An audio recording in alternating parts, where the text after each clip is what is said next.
Palengke guys, dito kami sa palengke ngayon. Maulang umaga po sa lahat. Ay my God.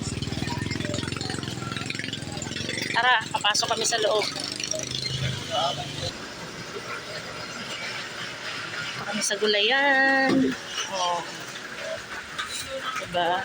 Maraming mga gulay guys. Oh. Sana sa tisina? Tisina. Lang ka guys, ang sarap. Wow. Ang hiwa na gulay. Oh, diba? Ang dami. Mabilisan lang nalakad kay maulan. Sikip dito sa palengke. Nalaki ng isda guys. Wow. Saan tayo te? So, yan ang mga isda guys. Hello. Wow. Ate. Oh, marunong na.